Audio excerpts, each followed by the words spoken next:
वेदांत परिभाषा, वेदांत परिभाषा ग्रंथ में पेज नंबर 76,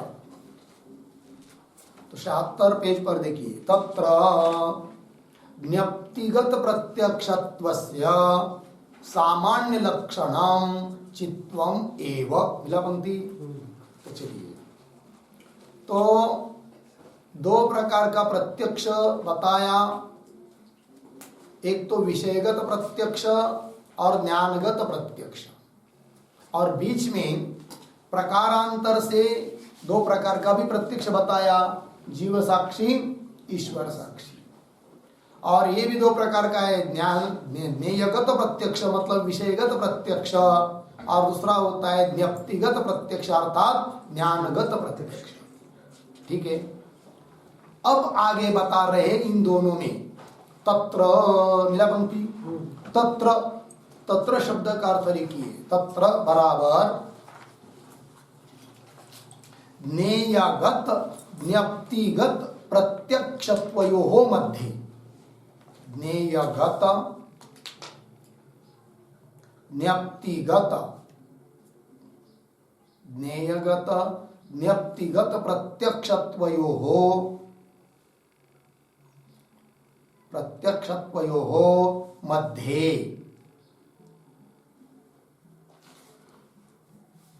ठीक, देखो भाई, ज्ञेयगत प्रत्यक्ष और ज्ञप्तिगत, ज्ञप्ति मतलब ज्ञानगत प्रत्यक्षत्व, इन दोनों के बीच में जो है ज्ञानगत प्रत्यक्ष, ज्ञप्तिगत प्रत्यक्ष, उसका सामान्य लक्षण क्या है वो बता रहे। अब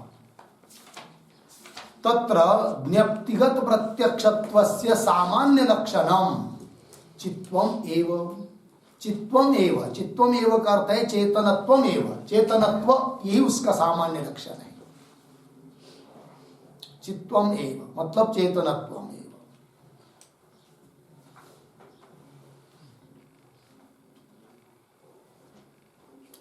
क्या है सामान्य लक्षणम? सामान्य लक्षणम का अर्थ लिखिए सामान्य स्वरूपम,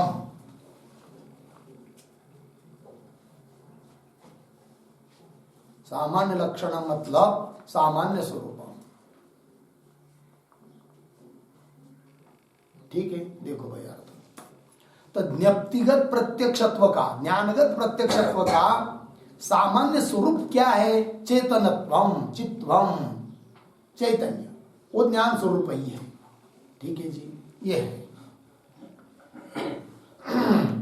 यह चित्व विषयगत प्रत्यक्षत्व का सामान्य लक्षण, सामान्य स्वरूप नहीं हो सकता है, वो चेतन का ही धर्म स्वरूप है।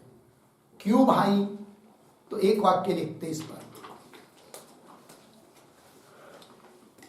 लिखा है कि नहीं? ज्ञप्तिगत प्रत्यक्षत्वस्य सामान्य लक्षण चित्वमेव, ज्ञप्तिगत प्रत्यक्षत्व से, इस पर ज्ञप्तिगत प्रत्यक्ष का ही ये सामान्य लक्षण है चित्व। लिखिए, विषयस्य जड़त्वात्, विषयस्य जड़त्वात् चित्वस्य, चित्वस्य जड़ धर्मत्व अयोगात्,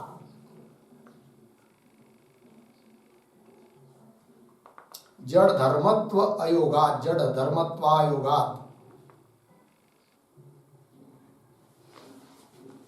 विषयगत प्रत्यक्षत्वम,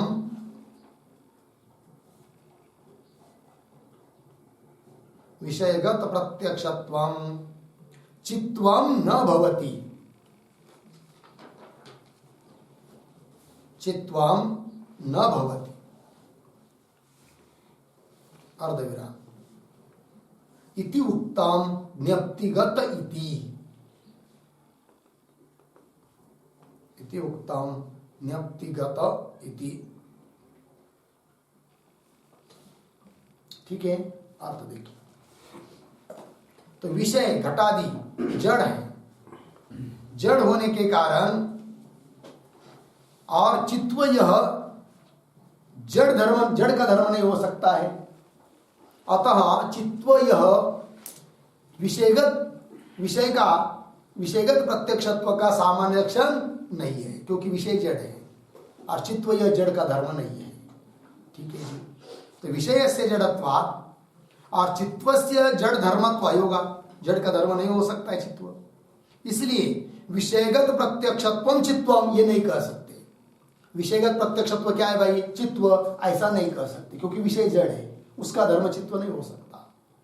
तो विषयगत प्रत्यक्षत्वम चित्वम न भवति, इसलिए कहा न्यक्तिगत प्रत्यक्ष, ज्ञानगत प्रत्यक्ष, उसका धर्म है, उसका सामान्य लक्षण है, सामान्य स्वरूप है। क्या? चित्वम, चेतनत्वम। तो वही बताया। तो ज्ञप्तिगत प्रत्यक्षत्वस्य सामान्य लक्षणम चित्वम एव।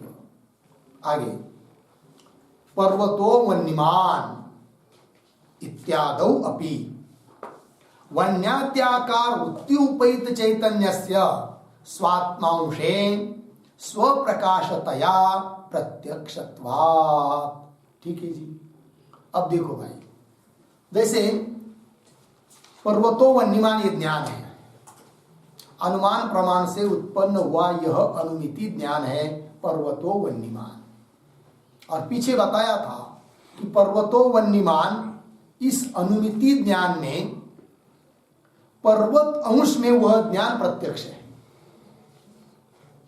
और वन्य अंश में परोक्ष है, ये बात कही थी। ठीक है। तो पर्वत अंश में ज्ञान भी प्रत्यक्ष है और विषय जो पर्वत वो भी प्रत्यक्ष है, क्योंकि विषयगत प्रत्यक्षत्व का प्रयोजक वहां है। क्या? तत्तत् वृत्त्युपहित प्रमातृ चैतन्य सत्तातिरिक्त सत्ता शून्यत्व। पर्वताकार वृत्ति हो चुकी है, तो पर्वताकार वृत्ति उपहित जो प्रमातृ चैतन्य है उसकी सत्ता से अतिरिक्त सत्ता नहीं है। किसकी? पर्वत की। ठीक है। अतः पर्वत रूप विषय भी प्रत्यक्ष है और विषयावच्छिन्न चैतन्य का वृत्त्यावच्छिन्न चैतन्य का अभेद होने के कारण उस पर्वत का ज्ञान भी प्रत्यक्ष है। बात समझ में आ रहा है कि नहीं? पर्वतो वन्यमान इस ज्ञान में पर्वत अंश में विषय भी प्रत्यक्ष है, ज्ञान भी प्रत्यक्ष है। अब रह गई दूसरा अंश वन्य। पर्वतो वन्यमान इस अनुमिति ज्ञान में दूसरा अंश जो वन्य, उस वन्य अंश में विषय परोक्ष है किंतु ज्ञान प्रत्यक्ष है, ये कहना। तो बोलेंगे ये कैसे? तो विषय क्यों परोक्ष है? वहां पर विषय कौन है? वन्य। वो परोक्ष है, प्रत्यक्ष नहीं है। क्यों? उस वन्य आकाराकार वृत्ति नहीं हुई है, अतः प्रमातृ चैतन्य की जो सत्ता, उस सत्ता से अतिरिक्त सत्ता है। किसकी? वन्य की। अतः वन्य रूप विषय तो परोक्ष है, किंतु इधर अंदर ही अंदर पर्वतो वन्यमान ये जो वृत्ति हुई है, तो वो जो पर्वत आकार और वन्याकार वृत्ति है अंदर के अंदर, तो वो अपने अंश में, क्योंकि वृत्ति उपहित चैतन्य अपने अंश में तो हमेशा प्रत्यक्ष ही है, स्वयं प्रकाश होने के कारण, है कि नहीं? तो वृत्ति उपहित चैतन्य वो प्रत्यक्ष है। वही कह रहे पर्वतो वन्यमान, मिला पंक्ति, इत्यादौ अपि, इत्यादि स्थल में भी वन्याद्याकार वृत्ति उपहित चैतन्य से, है कि नहीं? तो वन्याकार, वन्यादि आकाराकार जो वृत्ति, साक्षात वन्य तक वृत्ति गई नहीं है, किंतु अंदर ही अंदर वन्याकार वृत्ति हो चुकी है। तो वन्याद्याकार वृत्ति उपहित, वृत्ति उपहित का मतलब यहां पर वृत्ति अभिव्यक्त, वन्याद्याकार जो वृत्ति अंदर हुई है उस वृत्ति में अभिव्यक्त जो चैतन्य, वृत्ति उपहित मतलब वृत्ति में अभिव्यक्त, ये बात। तो वन्याद्याकार वृत्ति उपहित चैतन्यस्य, तो वन्याद्याकार वृत्ति में अभिव्यक्त चैतन्य जो है वह स्वात्मांशे, वो अपने अंश में, चैतन्य अंश में, स्वात्मांशे स्वप्रकाशतया प्रत्यक्षत्वात्, स्वयं प्रकाशित होने के कारण वो कैसा है? प्रत्यक्ष है। तो ज्ञान प्रत्यक्ष है, लगा पंक्ति। तो यहां पर स्वात्मांशे स्वप्रकाशतया प्रत्यक्षत्वात् लिखा है कि नहीं? तो स्वात्मांशे पद आया है, तो स्वात्मांशे मतलब क्या? तो उसका अर्थ लिखते हैं, स्वात्मांशे बराबर, स्वात्मांशे बराबर स्वस्वरूपांशे, स्वस्वरूपांशे बराबर स्विषयकांशे, स्विषयक विषयक अंशे, विषयक अंशे, विषयक अंशे, स्विषयक अंशे। ठीक, कंस में लिखिए थोड़ा। अनुमित्यादौ, अनुमित्यादौ वन्यादि विषयक अंशे,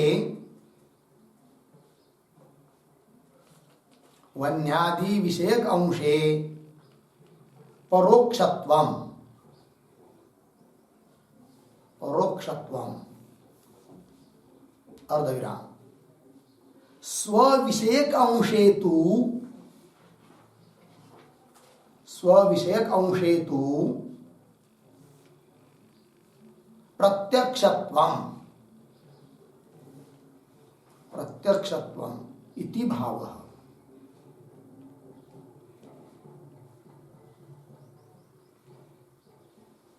ठीक है, पूर्ण विराम कंस बंद। आगे थोड़ा देखिए, तत्प्रत्यक्षत्वे हेतुम आह,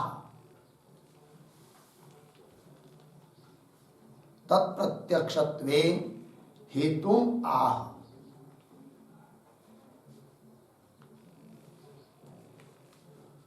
क्या? डैश देकर स्वप्रकाशतया, उद्धरण चिन्ह में लीजिए, स्वप्रकाशतया इस शब्द को, स्वप्रकाशतया बराबर अनावृत स्वप्रकाश, अनावृत स्वप्रकाश साक्षी चैतन्याभिन्नत्वेन, साक्षी चैतन्य अभिन्नत्वेन, साक्षी चैतन्याभिन्नत्वेन प्रकाशमानतया इत्यर्थः, प्रकाशमानतया इत्यर्थः।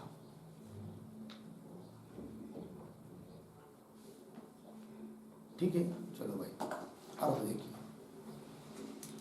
तो स्वात्मांशे, स्वात्मांश मतलब स्वस्वरूप अंशे, अर्थात स्विषयक अंश में वह ज्ञान प्रत्यक्ष है। और स्पष्टीकरण कर दिया कंस में, अनुमित्यादौ, अनुमिति स्थल में वन्यादि विषयक अंश है, वन्य विषय है। ठीक है, और अंदर ही पर्वतो वन्यमान वृत्ति उत्पन्न हुई कि नहीं?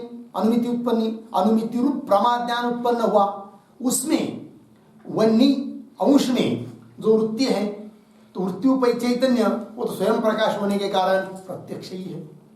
तो स्वात्मांशे प्रत्यक्ष। तो पंक्ति देखिए, अनुमित्यादो वन्यादि विषयक अंश है, वन्यादि अंश में विषय है वो, उसमें उस अंश में तो परोक्ष है, वन्य अंश में वो ज्ञान परोक्ष, और स्व विषयक अंश है चैतन्य अपने ही बारे में, वो कैसा है? प्रत्यक्ष है। स्व विषयक अंश है तो प्रत्यक्षत्व में दिवा। क्यों प्रत्यक्षत्व में? क्या कारण?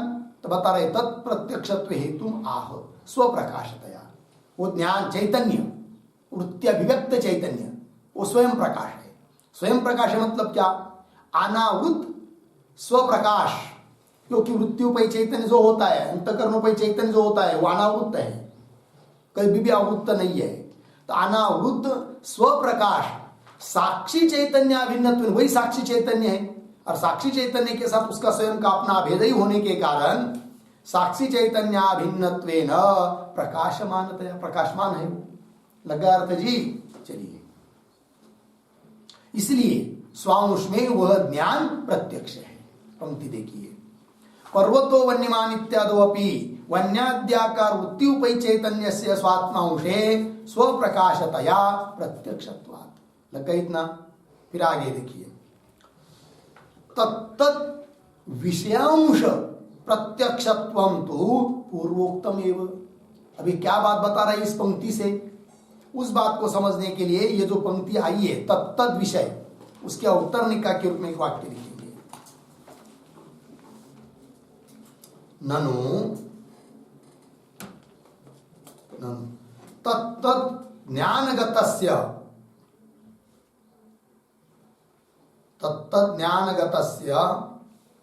प्रत्यक्षत्वस्य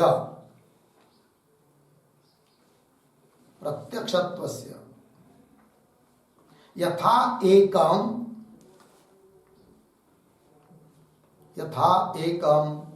सामान्य लक्षणम उक्तम, यथा एकम सामान्य लक्षणम उक्तम, अर्धविराम,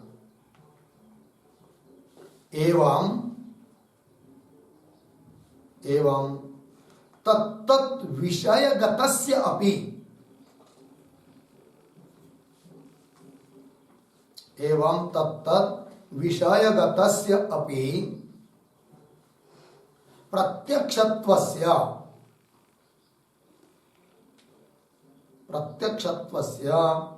सामान्य लक्षणम उच्यताम,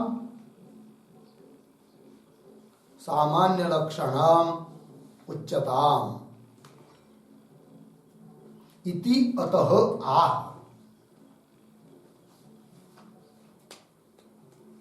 इति अतः आह तत्तत् विषय इति।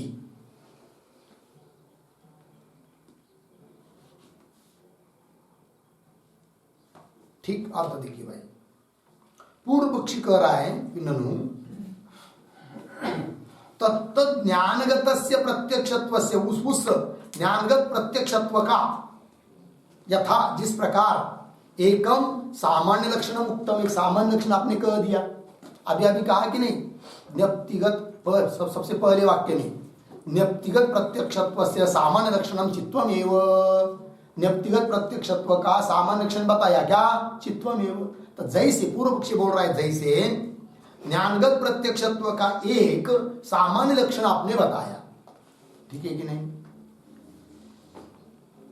एवं उसी प्रकार तत्तत् विषयगतस्य अपि, जैसे प्रत्यक्ष ज्ञान का लक्षण पीछे कर चुके हैं, विषयगत प्रत्यक्षत्व का लक्षण भी पीछे कर चुके हैं, तो भी जैसे ज्ञानगत प्रत्यक्षत्व का एक सामान्य लक्षण आपने बताया अभी, उसी प्रकार विषयगत प्रत्यक्षत्व का भी एक सामान्य लक्षण कहना चाहिए। ऐसा बोल रहा है कौन?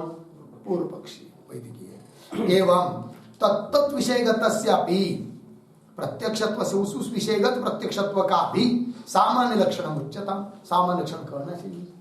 ऐसा कोई पूर्व पक्षी बोलेगा तो उसका उत्तर दे रहे इस पंक्ति से, तत्तत् मूल में। तो क्या उत्तर दे रहे हैं? तत्तत् विषयांश प्रत्यक्षत्वम तु पूर्वोक्तमेव, मतलब उसका कोई अतिरिक्त सामान्य लक्षण करने की जरूरत नहीं है। जो पीछे विषयगत प्रत्यक्षत्व का लक्षण कर चुके हैं वही सामान्य लक्षण है कि नहीं? वही देखा है, तत्तत् विषय अंश प्रत्यक्षत्व, उस विषयगत प्रत्यक्षत्व का तो पूर्वोक्तम एवं, पूर्वोक्तम एवं क्या, पूर्वोक्तम एवं लक्षणम सामान्य लक्षण, वही सामान्य लक्षण है। बोलेंगे कौन लक्षण है वो, जरा याद दीजिए, भूल गए हम लोग। तो पीछे शुरू किया है पेज नंबर 51,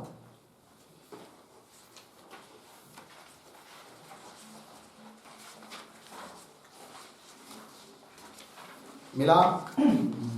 तो देखो भाई, पेज नंबर 51 पर शुरू हुआ है, घटादेहे विषयस्य प्रत्यक्षत्वं तु प्रमातृ अभिन्नत्वम इत्यादि, यहां से शुरू हुआ है। फिर वहां से लक्षण करते हुए, लक्षण अव्याप्ति अतिव्याप्ति आदि दोषों को हटाते हुए अंतिम में लक्षण बन चुका था विषयगत प्रत्यक्षत्व का। है कि नहीं, पेज 55 पर आते आते। तो क्या बताया था फिर प्रत्यक्ष विषयगत प्रत्यक्षत्व का लक्षण?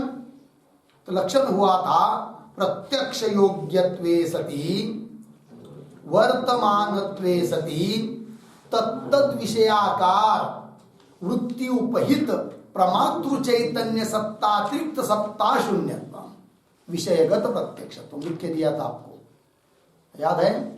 ये लक्षण बन चुका है किसका? विषयगत प्रत्यक्षत्व का। क्या क्या? प्रत्यक्ष योग्यत्वे सति प्रत्यक्ष योग्य हो, वर्तमानत्वे सति वर्तमान हो, और तत्तद विषयाकार जो वृत्ति उपहित प्रमातृ चैतन्य, उस प्रमातृ चैतन्य की सत्ता से अतिरिक्त सत्ता न हो, ऐसा जो विषय उसको हम कहते प्रत्यक्ष। ये लक्षण कर चुके, वही सामान्य लक्षण है। ठीक है जी, चलिए। तो तत्तद विषयांश प्रत्यक्षत्वं तु पूर्वोक्तम एवं। अब भाई कोई बोलेगा फिर ये लक्षण तो भ्रांति ज्ञान पर भी चला जाएगा। भ्रांति ज्ञान मतलब कैसे? जैसे है सामने पड़ी हुई कौन? शुक्ति, ज्ञान हुआ इदम रजतम, कि सामने पड़ा है रज्जु, ज्ञान हुआ अयम सर्प। तो अयम सर्प इस ज्ञान का विषय जो सर्प, उसमें भी लक्षण जाएगा, विषयगत प्रत्यक्षत्व का लक्षण है। क्योंकि क्या लक्षण किया है आपने? प्रत्यक्ष योग्यत्वे सति, सर्प का प्रत्यक्ष हो रहा है, अयम सर्प प्रत्यक्ष हो रहा है, प्रत्यक्ष योग्य है। ठीक है, वर्तमान काल में है, और तत्तद विषयाकार वृत्ति, सर्प रूप विषयाकार वृत्ति भी हुई है, भले वो अविद्या वृत्ति क्यों न हो। तो तत्तद विषयाकार वृत्ति उपहित प्रमातृ चैतन्य, उस वृत्ति उपहित जो चैतन्य है, उस प्रमातृ चैतन्य की सत्ता से अतिरिक्त सत्ता सर्प की है क्या? नहीं है। तो प्रत्यक्ष का लक्षण उसमें चला गया, विषयगत प्रत्यक्ष का। तब कह रहे जाने दो, कोई बात नहीं, क्योंकि वो जो विषयगत प्रत्यक्षत्व का लक्षण है वो सामान्य लक्षण है। मतलब जहां पर प्रमा ज्ञान का विषय घटादि है वहां पर भी उस लक्षण का समन्वय होगा, और जहां ब्रह्म ज्ञान का विषय रजतादिक सर्पादिक है वहां पर भी उस लक्षण का समन्वय होगा। तभी तो उसको कहेंगे क्या? सामान्य लक्षण है करके। विशेष लक्षण तो नहीं है वो, इसका ही है करके सामान्य लक्षण है। विषयगत जो भी विषय प्रत्यक्ष हो रहा है उसमें लक्षण जा रहा है, अतः अतिव्याप्ति नहीं कह सकती इसको। ठीक वही कह रहे आगे की पंक्ति में, तस्य च भ्रांतिरु प्रत्यक्षे नाति व्याप्ति। क्यों? भ्रम प्रमा साधारण प्रत्यक्षत्व सामान्य निर्वचने न तस्यापि लक्ष्यत्वात्। अतिव्याप्ति वो होती है जब अलक्ष्य में लक्षण चला जाता है, जिसका लक्षण नहीं किया है और उसमें भी लक्षण जाएगा, तब होती है वो क्या? अतिव्याप्ति। किंतु जिसका लक्षण किया है उसमें यदि लक्षण जा रहा है तो उसको अतिव्याप्ति बोलेंगे क्या? नहीं। और यह विषयगत प्रत्यक्षत्व का लक्षण सामान्य लक्षण है, अतः घट में भी जाएगा, पट में भी जाएगा, सर्प में भी जाएगा, रजत में भी जाएगा, इसलिए कोई अतिव्याप्ति नहीं है, क्योंकि वो भी हमारा लक्ष्य है सामान्य लक्षण होने के कारण। मेरा पंक्ति देखिए, तस्य च भ्रांतिरु प्रत्यक्षे नातिव्याप्ति। अतिव्याप्ति ना, अतिव्याप्ति नहीं है, क्योंकि वो भी हमारा लक्ष्य है। अतिव्याप्ति कहां से ये कहना? तो पद आए यहां पर तस्य। तस्य मतलब क्या? तस्य शब्द का अर्थ लिखिए, तस्य बराबर विषयगत प्रत्यक्षत्व सामान्य लक्षणस्य, विषयगत प्रत्यक्षत्व, विषयगत प्रत्यक्षत्व सामान्य लक्षणस्य,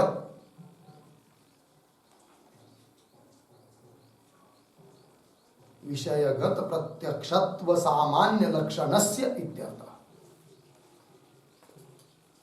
हो गया जी? विषयगत प्रत्यक्षत्व को जो सामान्य लक्षण है उसका, उसकी नातिव्याप्ति, अतिव्याप्ति नहीं है। वही पंक्ति, तस्य च भ्रांतिरूप प्रत्यक्षे, मिला कि नहीं? भ्रांतिरूप प्रत्यक्ष में अतिव्याप्ति नहीं है। अतिव्याप्ति नहीं मतलब उसमें लक्षण नहीं जाएगा, ऐसी बात नहीं, जाएगा।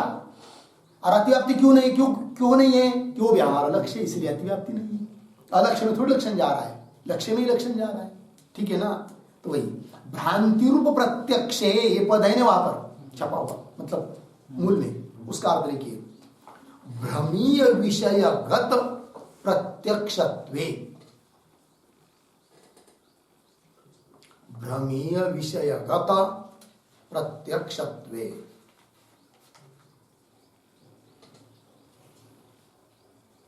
ठीक है, देखो भाई, तस्य च भ्रांतिरूप प्रत्यक्ष, मतलब भ्रमीय, भ्रम का विषय भूत जो पदार्थ है, तो उस विषयगत प्रत्यक्षत्व में नाति व्याप्ति, अतिव्याप्ति नहीं है।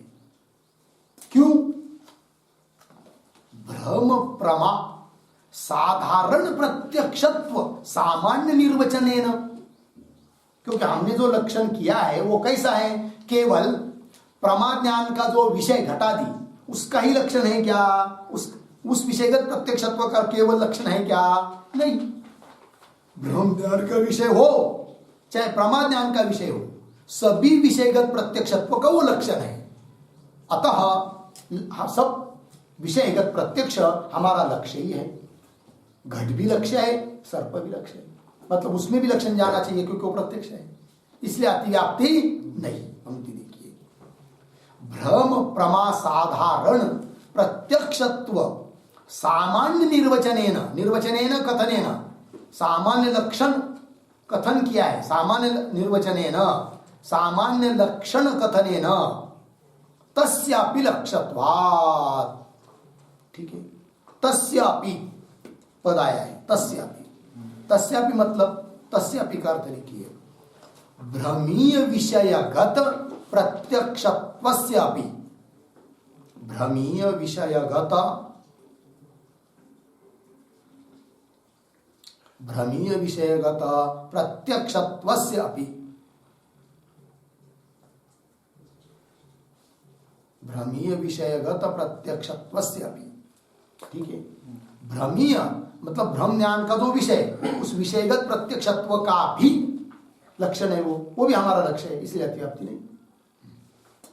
तस्यापि लक्ष्यत्वात्। मिल गया पंक्ति भाई। चलिए आगे। तो फिर क्या सिद्ध हुआ इतने पंक्तियों से? तो ज्ञानगत प्रत्यक्षत्व का एक सामान्य लक्षण हुआ चित्वा, और विषयगत प्रत्यक्षत्व का भी लक्षण हुआ। जो पीछे किया है वही है, वही सामान्य लक्षण है, इसलिए विषयगत प्रत्यक्षत्व का कोई अतिरिक्त सामान्य लक्षण करने की जरूरत नहीं पड़ी। ठीक है, फिर कोई कहेगा सिद्धांतियों को, ठीक है, विषयगत प्रत्यक्षत्व का, जैसे ज्ञानगत प्रत्यक्षत्व के दो लक्षण हुए, पीछे किया क्या हुआ, एक विशेष लक्षण और चित्व, ये सामान्य लक्षण, किंतु विषयगत प्रत्यक्षत्व का एक ही लक्षण हुआ, सामान्य लक्षण जो पीछे कर चुके हैं। अब हमको केवल प्रमा ज्ञान का विषय जो घटा दी उसका ही लक्षण करना है, वो लक्षण ब्रह्म ज्ञान का विषयभूत सर्पादि उस पर नहीं जाना चाहिए। ऐसा हमको विशेष लक्षण चाहिए विषयगत प्रत्यक्षत्व का। तब क्या करोगे? ऐसा कोई पूछेगा सिद्धांतियों को, तब सिद्धांति कह रहे कोई बात नहीं, तो फिर वो भी लक्षण करा देंगे। कौन सा? विषयगत प्रत्यक्ष का विशेष लक्षण। पहला लक्षण जो कर चुके वो तो सामान्य हो गया, अब विशेष लक्षण क्या? तब कह रहे आगे के पृष्ठ पर पंक्ति देखिए, यदा तु, मिला पंक्ति, तो यदा तु इत्यादि जो पंक्ति है उसके अवतरणिका के रूप में एक वाक्य लिखते हैं, तर्हि ज्ञेयगतस्य, ज्ञेयगतस्य यथार्थ प्रत्यक्षस्य,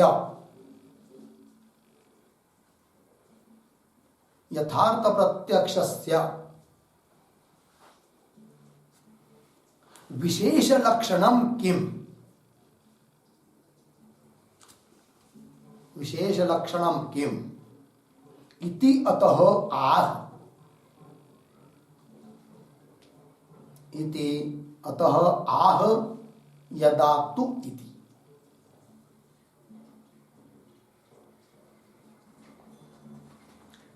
यदा तु इति हो गया, देखो गया। तर्हि ज्ञेयगतस्य यथार्थ प्रत्यक्षस्य, ज्ञेयगत जो यथार्थ प्रत्यक्ष कई हमको लक्षण चाहिए। यथार्थ प्रत्यक्ष, प्रमारूप प्रत्यक्ष है कि नहीं? तो ज्ञेयगत से यथार्थ प्रत्यक्ष विशेष लक्षण क्या है? विशेष लक्षणम क्यों, ऐसा कोई पूछता है तो उत्तर दे रहे, फिर विशेष लक्षण कर रहे।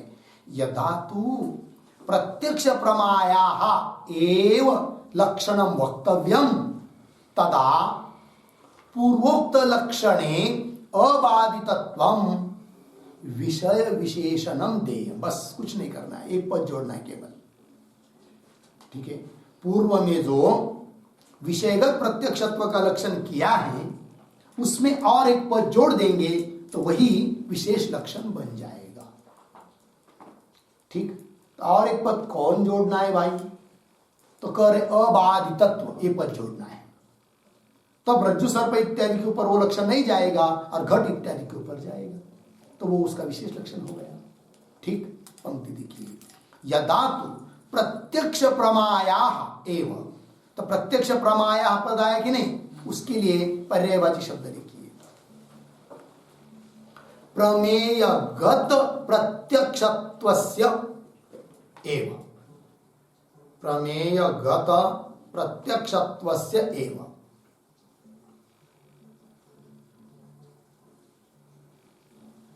प्रमेयगत प्रत्यक्षत्वस्य एव। ठीक, प्रत्यक्ष प्रमाया, इसका अर्थ लिखिए प्रमेयगत प्रत्यक्षत्वस्य।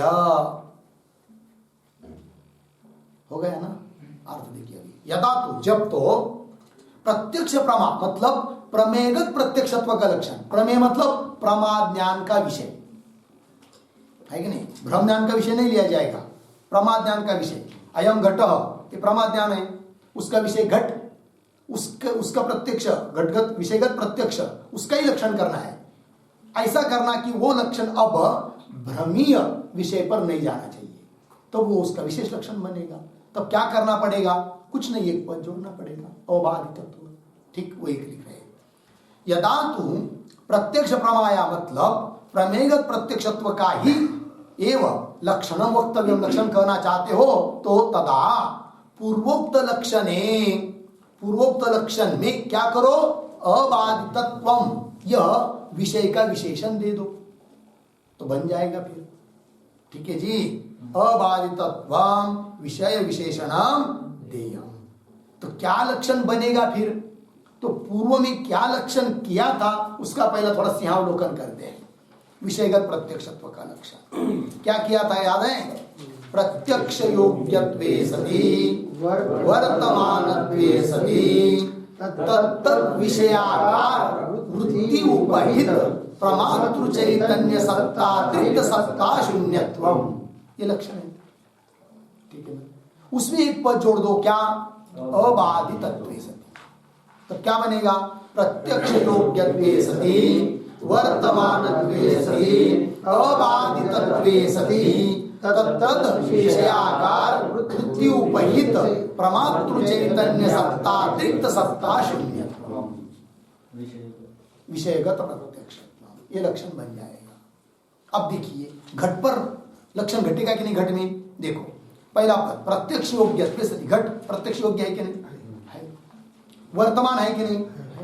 और अबाधित है कि नहीं? व्यवहार काल में अबाधित है, व्यवहार काल में हमको अबाधित चाहिए, अबाधित भी है।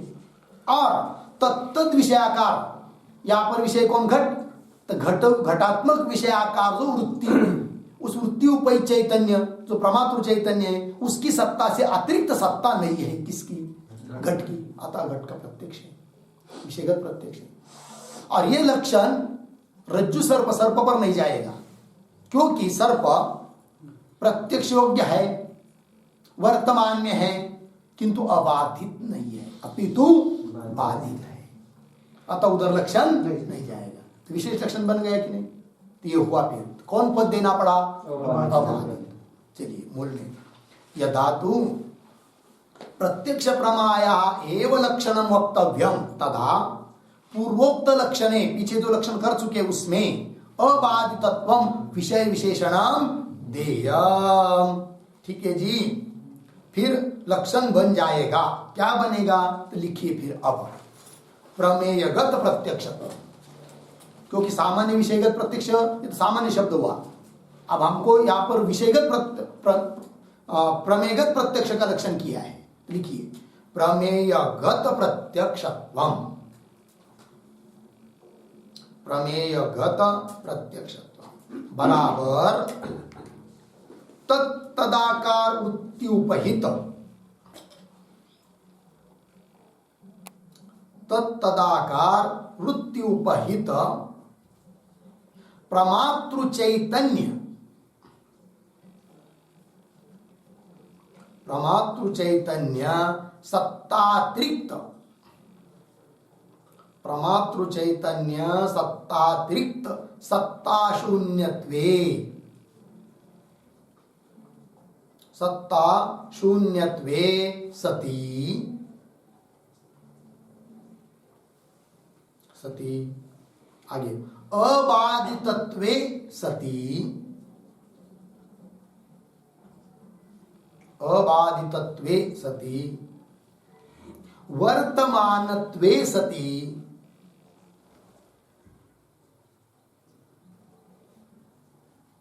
वर्तमानत्वे सती योग्यत्वम,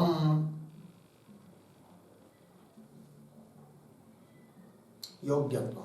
ठीक हो गया। अर्थ देखिए भाई, प्रमेयगत प्रत्यक्षत्व का लक्षण तत्तदाकार, तत्त मतलब वही घटपट जो भी होगा, तत्तदाकार वृत्ति उपहित प्रमातृ चैतन्य सत्ता अतिरिक्त, प्रमातृ चैतन्य की सत्ता से अतिरिक्त सत्ता शून्यत्वे सती, सत्ता से रहित हो और अबाधित हो, घट अबाधित है और वर्तमान काल में और योग्य है, लक्षण को घट गया।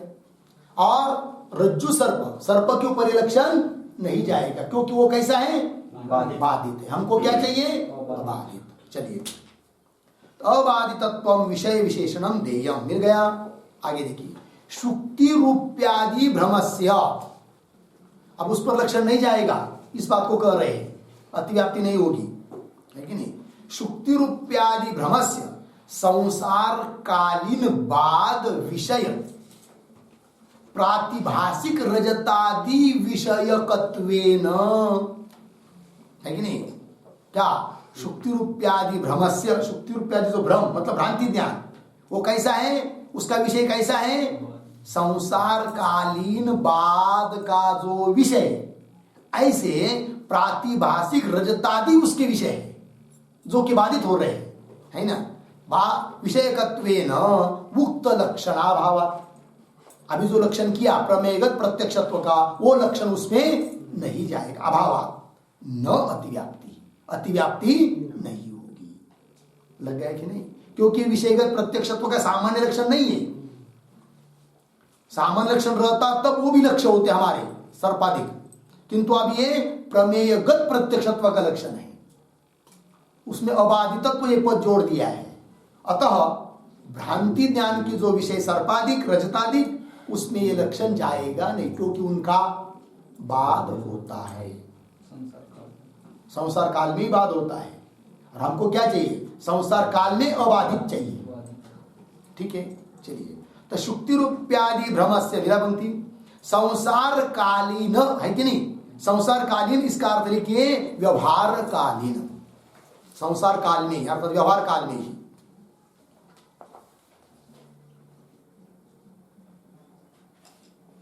संसार कालीन अर्थात व्यवहार कालीन हो गया ना। चलिए, तो संसार की बाद विषय, बाद का वो विषय है, क्या बाद होता है जी, जैसे शुक्ति का ज्ञान हुआ तो ज्ञान हो जाता है क्या, नेदम रजतम, क्या न इदम रजतम न, ये बाद होता है कि नहीं। और हमको क्या चाहिए, अबाध। ठीक है, चलिए। तो संसार कालीन बाद विषय, बाद का विषय, बाद का स्वरूप क्या, नेदम रजतम इत्यादि बाद, उस बाद का विषय है कौन, रजतादिक जो कि प्रातिभाषिक है। ठीक है, तो पंक्ति देखिए, संसार कालीन बाद विषय प्रातिभाषिक रजतादि विषयकत्वेन, प्रातिभाषिक जो रजतादिक है, प्रातिभाषिक मतलब प्रतिभास काल मात्र स्थायी, प्रातिभाषिक पद आया कि नहीं, उसका अर्थ क्या, प्रतिभास काल मात्र स्थायी। प्रतिभास जब तक उसका प्रतिभास हो रहा है, भान हो रहा है, तब तक गई वो स्थायी है। रजतादि सर्पादि, तो प्रातिभाषिक रजतादि विषयकत्वेन उक्त लक्षणाभावात्, उक्त लक्षण मतलब प्रमेयगत प्रत्यक्षत्व का जो अभी अभिलक्षण किया है वो लक्षण उसमें नहीं है, सर्पादि पर नहीं जाएगा क्योंकि वो बाधित है। अभावात न अतिव्याप्ति ही, अतिव्याप्ति नहीं होगी। लग गया जी। तो नातिव्याप्ति पद आया कि नहीं अंतिम में, उस पर एक टिप्पणी लिखते हैं। अबाधित पदेन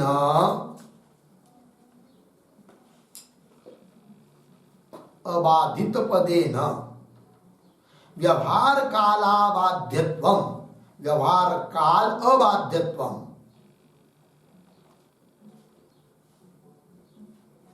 व्यवहार कालाबाध्यत्वम विवक्षितम, विवक्षितम पूर्ण विराम। शुक्ति रजतादिकम तो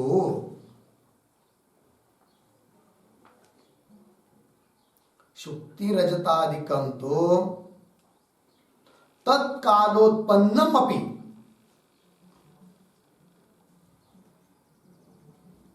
तत्कालोत्पन्नम अपि व्यवहार काल बाध्यम, व्यवहार काल बाध्यम, व्यवहार काल बाध्यम इति न तत्र, न तत्र विशेष लक्षणस्य, विशेष लक्षणस्य अतिव्याप्ति, अतिव्याप्ति इति भावः। ठीक, चलो भाई अर्थ देखिए। अबाधित पदेन, अर्थ बता रहा हूं। अबाधित पद से क्या हुआ, अतिव्याप्ति नहीं होती है। अबाधित पदेन व्यवहार काल अबाध्यत्व विवक्षित, व्यवहार काल में अबाधित चाहिए, ये विवक्षा है।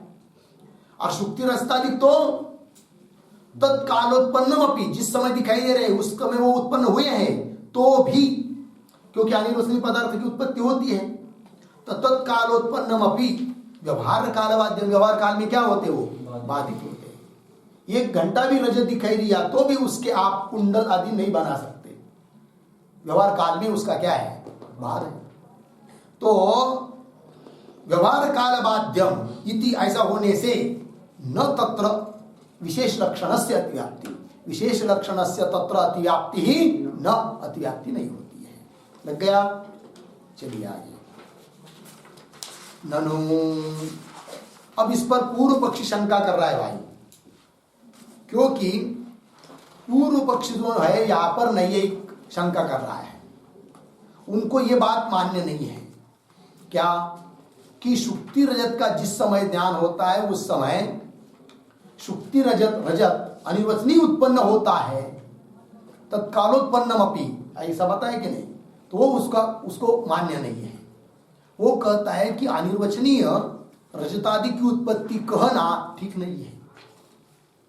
क्यों? यदि बाजार में कहीं पर भी रजत वस्तु सिद्ध नहीं रहती तो भी दिखाई देती, तब कहते हम कि उत्पन्न हो रहा है करके, किंतु बाजार में रजतादि विद्यमान है, वही यहां पर दिखाई दे रहा है शुक्ति पर, तो अनिर्वचनीय रजत उत्पन्न होता है, अनिर्वचनीय सर्प उत्पन्न होता है, ये वेदांतियों का कहना ठीक नहीं है।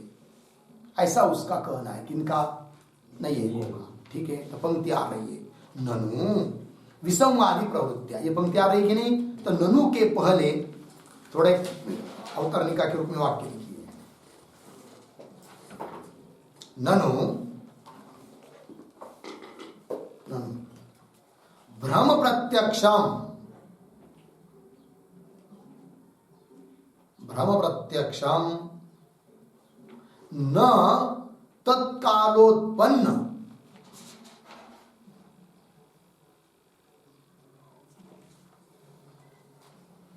न तत्कालोत्पन्न रजतादि विषयकम, तत्कालोत्पन्न रजतादि विषयकम, किंतु देशांतरीय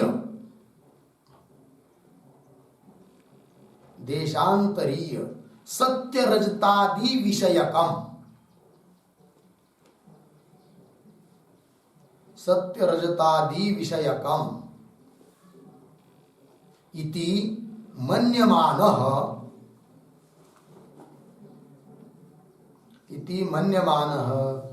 नैयायिकः शंकते।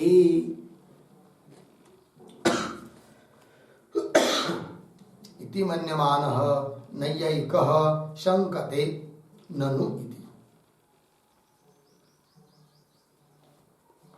ठीक है जी, चलो भाई आप देखिए। ननु भ्रम प्रत्यक्षम, भ्रांति प्रत्यक्ष जो भी है, अयम सर्प इदम रजतम इत्यादि, तो वह न तत्कालोत्पन्न रजतादि विषयकम, उस काल में उत्पन्न होने वाला जो रजतादि है उस रजतादि को विषय करने वाला वो भ्रम प्रत्यक्ष है, भ्रम ज्ञान है, ये मत बोलो। ऐसा बोल रहा है कौन? नैयायिक। मतलब अयम सर्प, यह ज्ञान है, भ्रम ज्ञान है, वो भ्रम ज्ञान विषय कर रहा है किसको? सर्प को। कौन से सर्प को? तो वेदांती कहते हैं बस उस रज्जु के ऊपर अनिर्वचनीय उत्पन्न हुआ जो सर्प, उस सर्प को विषय कर रहा है वो ज्ञान। किंतु नैयायिक बोलता है ये मत बोलो। अयम सर्प, इस ज्ञान का यह ज्ञान प्रातिभाषिक अनिर्वचनीय उत्पन्न होने वाले सर्प को विषय कर रहा है, रजत को विषय कर रहा है, ये मत बोलो। फिर क्या कहो? तो ये बोलो कि अयम सर्प या इदम रजतम, यह ज्ञान रजत को सर्प को विषय कर रहा है, बात सही है। और वो ज्ञान भ्रम रूप है, ये भी बात सही है, क्योंकि वो विसंवादी प्रवृत्ति का कारण है कि नहीं? तो वो भ्रम रूप है, बात सही है। किंतु उस भ्रम ज्ञान का विषय कौन? ये प्रश्न है। वेदांती क्या कहेंगे? अनिर्वचनीय रजत, अनिर्वचनीय सर्प ये विषय है। वो कहता ये नहीं, देशांतरीय रजत, देशांतरीय अन्य देश में स्थित सर्प, अन्य देश में स्थित रजत, वो सर्प विषय है इस ज्ञान का। इदम रजतम, इस ज्ञान का विषय कौन? बाजारस्थ रजत। अयम सर्प, रज्जु के ऊपर जो ज्ञान हुआ अयम सर्प, इस ज्ञान का विषय कौन? देशांतर में विद्यमान जो सर्प, वो विषय है, न कि प्रातिभाषिक अनिर्वचनीय। कौन कह रहा है? नहीं, एक पंक्ति के ननु भ्रम प्रत्यक्षम न तत्कालोत्पन्न रजतादि विषयकम, किंतु फिर देशांतरीय अन्य देश में स्थित सत्य रजतादि विषयकम इति मन्यमान, ऐसा मानने वाला नैयायिक शंका कर रहा है। क्यों शंका आ रही है उसको? इसलिए कि पिछले पृष्ठ पर क्या बताया? शुक्ति रूप्यादि भ्रमस्य, लिखा है कि नहीं? भ्रम मतलब भ्रांति ज्ञान। वो उसका विषय क्या बताया? संसार कालीन बाद विषय प्रातिभाषिक रजतादि विषयकत्वेन, प्रातिभाषिक अनिर्वचनीय उत्पन्न रजतादिक विषय है, ये बताया कि नहीं? तो वो कहता है नहीं, एक ऐसा मत मानो, है कि नहीं? तो भ्रम ज्ञान का विषय प्रातिभाषिक कोई उत्पन्न हुए रजतादिक विषय है, ये नहीं, अपितु अन्य देश में स्थित सत्य रजतादिक विषय है, ये कहो। ये बोल रहा है कौन? नहीं है। पंक्ति देखिए, ननु मूल में विसंवादी प्रवृत्तिया भ्रांति ज्ञान सिद्धवपि, मतलब भ्रांति ज्ञान है वो, ये मान्य है हमको। नहीं, ये बोल रहा है अयम सर्प ये भ्रांति ज्ञान है, इदम रजतम ये भ्रांति ज्ञान है। क्यों? विसंवादी प्रवृत्तियां, हेतु दिया।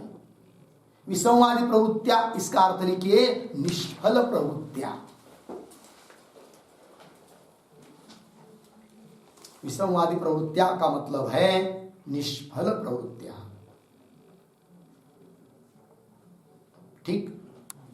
क्योंकि ज्ञान से प्रवृत्ति होती है, जानाति यतति, है कि नहीं? तो ज्ञान से प्रवृत्ति होती है कि नहीं? किंतु वो प्रवृत्ति यदि निष्फल है, इससे पता चलता है कि उस निष्फल प्रवृत्ति का, विसंवादी प्रवृत्ति का जनक जो ज्ञान, वो भ्रमरूप है। ठीक? और प्रवृत्ति यदि सफल होती है तो उस प्रवृत्ति का जनक जो ज्ञान, वह यथार्थ है, यह बात पता चलता है। जैसे कहीं पर घट रखा है और ज्ञान हुआ अयम घट, और अयम घट ये ज्ञान होने के बाद प्रवृत्ति हुई लेने के लिए, गया आदमी लेने के लिए, लिया तो घट मिल गया। तो प्रवृत्ति सफल हुई कि निष्फल हुई? सफल हुई। अतः उस सफल प्रवृत्ति का जनक जो ज्ञान था अयम घट, यह ज्ञान, तो वो ज्ञान कैसा है फिर? यथार्थ है, क्योंकि वो उस ज्ञान ने सफल प्रवृत्ति को उत्पन्न किया। बराबर। और अभी सुक्ति पड़ी हुई है और ज्ञान हुआ इदम रजतम, और इदम रजतम ऐसा ज्ञान होकर आप लेने के लिए गए तो प्रवृत्ति हुई आपकी, तो उस प्रवृत्ति के लिए कारण भी कौन? ज्ञान है कि नहीं? इदम रजतम ज्ञान हुआ तब लेने के लिए प्रवृत्ति हुई, किंतु प्रवृत्ति हुई, आप गए वहां पर, हाथ में लिया तो क्या मिली? शुक्ति, रजत मिला क्या? नहीं। तो जिसको लेने के लिए गए आप, वो मिला क्या? नहीं। तो प्रवृत्ति आपकी निष्फल हुई कि सफल हुई? निष्फल हुई। जो लेना, जिसको लेने के लिए गए वो नहीं मिला, तो निष्फल प्रवृत्ति हुई। अतः उस निष्फल प्रवृत्ति का जनक जो ज्ञान, वो कैसा है? भ्रम रूप है। कौन सा? इदम रजतम, यह ज्ञान। अयम सर्प, यह ज्ञान भ्रम रूप है कि यथार्थ है? भ्रम रूप। क्यों? निष्फल प्रवृत्ति का जनक है इसलिए, क्योंकि वहां पर भी सर्प लेने के लिए जाएंगे तो सर्प मिलेगा ही नहीं, लग गया। तो वही कर रहा है फिर, विसंवादी प्रवृत्तियां निष्फल प्रवृत्ति का जनक होने से वो रजत सर्प इत्यादि भ्रांति ज्ञान है, यह हमको मान्य है, तो भी उस ज्ञान का विषय प्रातिभाषिक सर्प, प्रातिभाषिक रजत नहीं, अपितु सत्य अन्य जगह का रजत है, अन्य जगह का सर्प है। ये बोल रहा है कौन? पंक्ति देखिए, ननो विसंवादी प्रवृत्तियां, विसंवादी प्रवृत्ति होने से भ्रांति ज्ञान सिद्ध हुआ। भ्रांति ज्ञान है वो, ये बात ठीक है, तो भी तस्य प्रातिभाषिक तत्कालोत्पन्न रजतादि विषयकत्वे न प्रमाणम। ये कह रहा है तस्य, तस्य का अर्थ लिखिए, तस्य भ्रम ज्ञानस्य,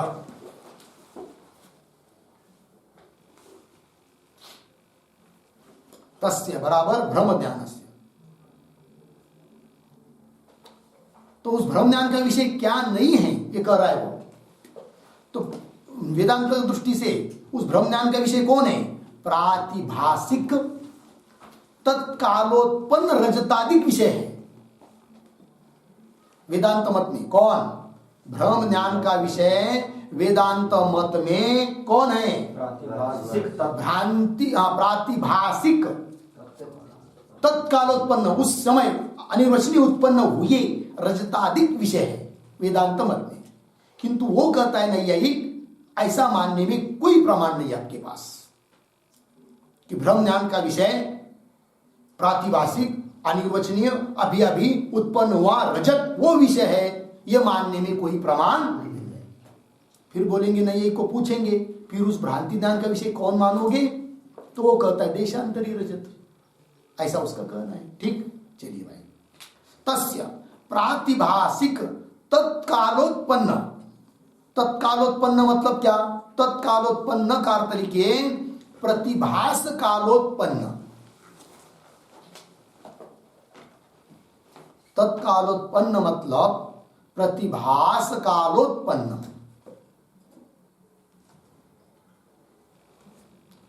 प्रतिभास प्रतीति काल में उत्पन्न। ठीक, चलो भाई, प्रातिभाषिक तत्कालोत्पन्न रजतादि विषयकत्वे, इस प्रकार के रजतादिक विषय उस ब्रह्म ज्ञान का, इसमें न प्रमाणम, कोई प्रमाण नहीं है। लग गया अर्थ? फिर कौन विषय है भाई? तो कह रहा है देशांतरी रजतस्य कृप्तस्य तद विषयत्व संभवात इति चेत्। मिला? देखो भाई, देशांतरी रजतस्य, देशांतरी मतलब अन्य देश में स्थित, बाजार में हट्ट में स्थित जो रजत है, तो देशांतरी रजतस्य कृप्तस्यैव, कृप्तस्यैव, कृप्तस्यैव इसका अर्थ लिखिए प्रसिद्धस्य एव,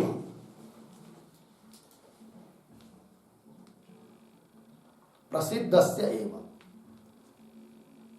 बराबर विद्यमानस्य एव इत्यर्थः।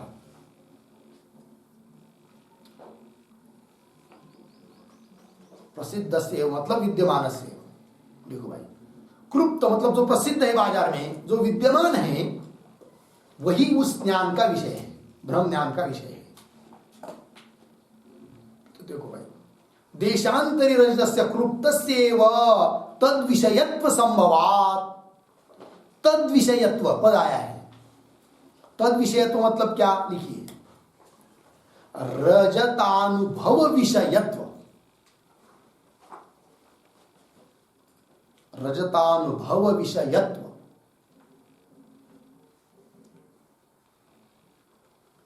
रजतानुभव विषयत्व संभवात्।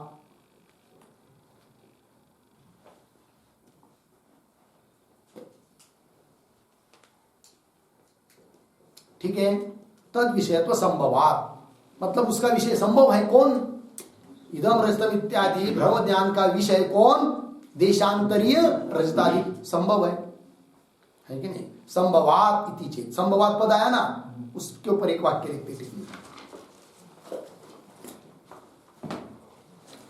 लिखे, क्लुप्तस्य बराबर प्रसिद्धस्य रजतादेः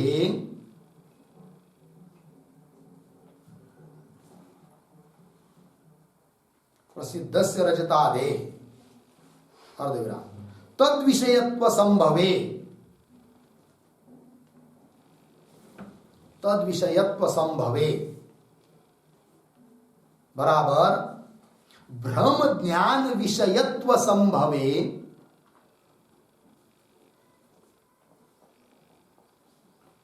ब्रह्म ज्ञान विषयत्व संभवे। ठीक, आगे, तत्र बराबर भ्रांति काले,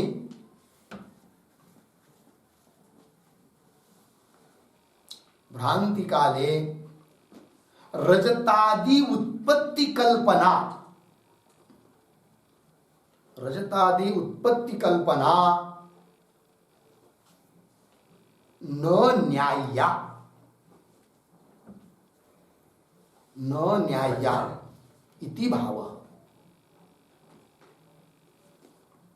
न न्याय्या इति भावः। ठीक, चलो भाई, तो क्लुप्त जो प्रसिद्ध है, बाजार में स्थित है रजत, है कि नहीं, वह यदि तद विषयत्व संभव है, वह रजत यदि ब्रह्म ज्ञान का विषय यदि संभव हो सकता है, तो उस तत्र मतलब ब्रह्म काल में उस रजतादिक की उत्पत्ति की कल्पना करना कोई उचित बात नहीं है, न न्याय्य।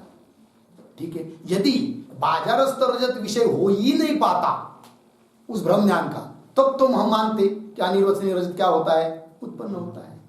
किंतु बाजारस्थ रजत विषय हो सकता है उस ब्रह्म ज्ञान का, अतः अनिर्वचनीय प्रातिभाषिक रजत उत्पन्न होता है, प्रातिभाषिक सर्प उत्पन्न होता है, अनिर्वचनीय कोई जगत उत्पन्न हुआ है, ये सब कल्पना आपकी व्यर्थ है, जगतादिक सत्य ही है, ऐसा कहना चाहता है कौन, नहीं कहता। लग गया।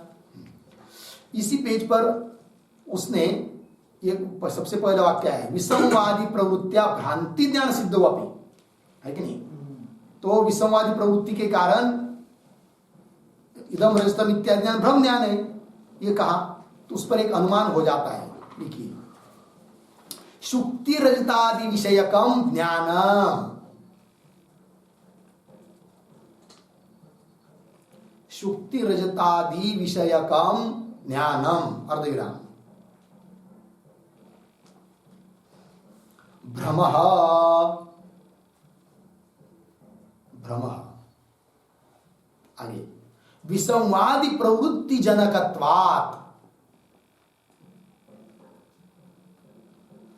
विसंवादी प्रवृत्ति जनकत्वात्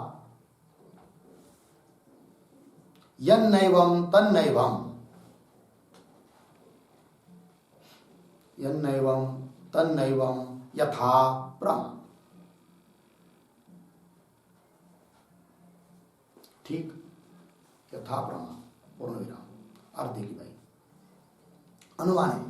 पक्ष है शुक्ति रस्तादि विषयकम ज्ञानम, ये पक्ष हुआ, उसमें साध्य है भ्रमत्व। क्यों? विसंवादी प्रवृत्ति का जनक होने से। यन्नैवं तन्नैवं, जो ज्ञान भ्रम नहीं होता है वो विसंवादी प्रवृत्ति का जनक भी नहीं होता है। जैसे अयम घट यह ज्ञान भ्रम नहीं है तो विसंवादी प्रवृत्ति का जनक भी नहीं है, और यह ज्ञान विसंवादी प्रवृत्ति का जनक है, अतः ब्रह्म रूप है। लगे अर्थ? तो चलिए, तो नैयायिक का कहना हुआ, अब उस नैयायिक का खंडन करना है। आगे के पेज पर आ रहा है न, तो खंडन करना शुरू कर रहे हैं, उसका विचार हम लोग कल करते हैं।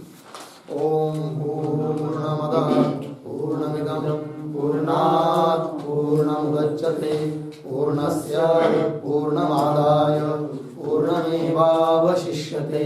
ओम शांति शांति शांति।